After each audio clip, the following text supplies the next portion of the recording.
The Civil Rights Act of 1964 is a landmark piece of legislation that makes it illegal to discriminate against anyone based on color, race, gender, religious denomination, or country of origin or nationality of origin. This is entirely different than what came before it, and really it changes the entire way that we as Americans navigate spaces, navigate our lives, and interact with each other.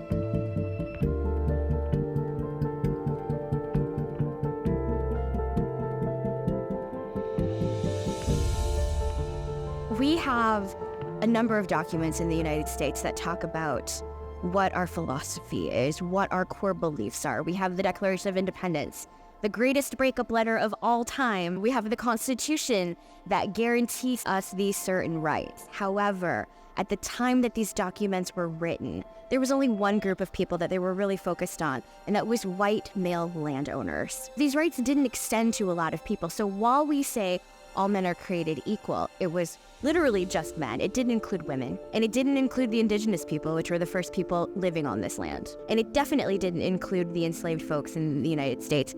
Prior to 1964, segregation was the mode of operation for American society.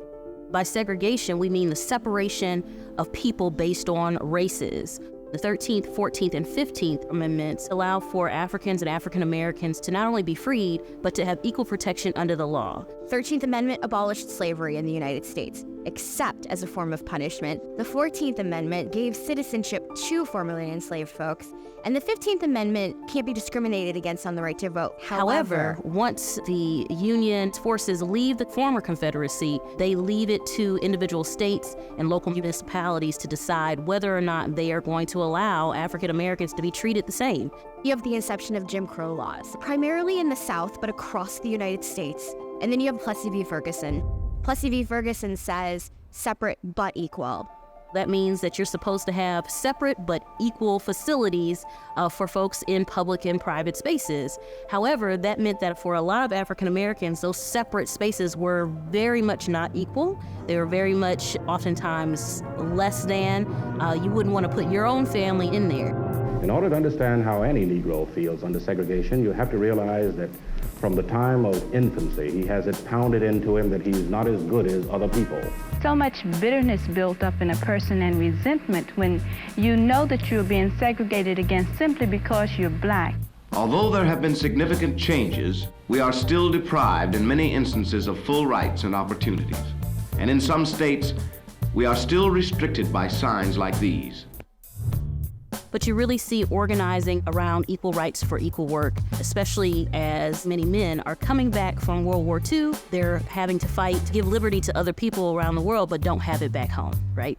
Well, by the 1960s, you have many groups that are organized around this. So, of course, we have the National Association for the Advancement of Colored People. The Supreme Court has given the federal government the power, one largely but not exclusively by NAACP attorneys, to enforce the rights of its citizens. You have the Southern Christian Leadership Conference, which is of course led by Dr. Martin Luther King Jr. It all started when Mrs. Rosa Parks wouldn't give up her seat on the bus to a white man.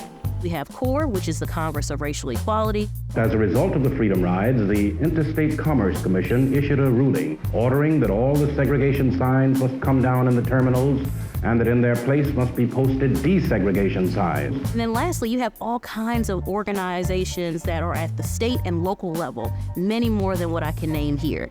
It's the everyday folks who were on the ground, whether that's in Selma, Montgomery, Georgia, Mississippi. The tactics that are being used are all kinds of things. There's sit-ins, there's marches, and for the first time during this time, people are able to see what's happening thanks to television. This is a brand new technology that is allowing for people to see in real time African Americans and their supporters in the South being beaten by police, being attacked by dogs, being shot with water cannons.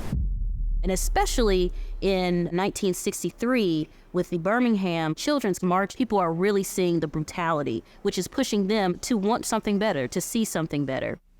The events in Birmingham and elsewhere have so increased the cries for equality that no city or state or legislative body can fruitfully choose to ignore them. I am therefore asking the Congress to enact legislation giving all Americans the right to be served in facilities which are open to the public. In 1963, the country suffered a great loss. We suffered the assassination of President John F. Kennedy, who was the champion for the Civil Rights Act. This is where we are starting to see a shift in political ideology within the two major political parties. You have what we call the conservative Democrats or the Dixiecrats, and you have more liberal Republicans or Rockefeller Republicans.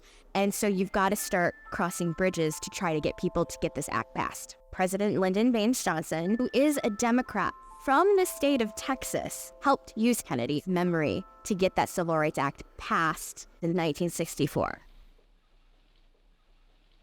My fellow Americans, I am about to sign into law the Civil Rights Act of 1964. I want to take this occasion to talk to you about what that law means to every American. 188 years ago this week, a small band of valiant men began a long struggle for freedom. They pledged their lives, their fortunes, and their sacred honor, not only to found a nation, but to forge an ideal of freedom, not only for political independence, but for personal liberty, not only to eliminate foreign rule, but to establish the rule of justice in the affairs of men. The immediate impact was seen throughout the country. Now you had African Americans and other marginalized groups who all of a sudden had equal protection under the law. Almost immediately, it is now illegal to have separate drinking fountains, to refuse service to somebody because of the color of their skin. And again, not just African Americans, but all kinds of marginalized people. However, this doesn't mean that this legislation was immediately followed by everyone. Even up until today, we're having continued fights about what does it mean to be protected? Who is protected under the various aspects of the Civil Rights Act?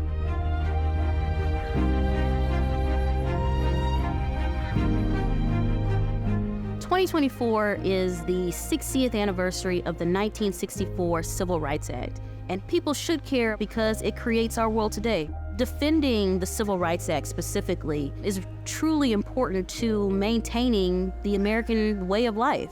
This opens the door to protections for other groups. People are still fighting for their rights. We're not that city upon a hill yet, but we're getting there with every step we take forward."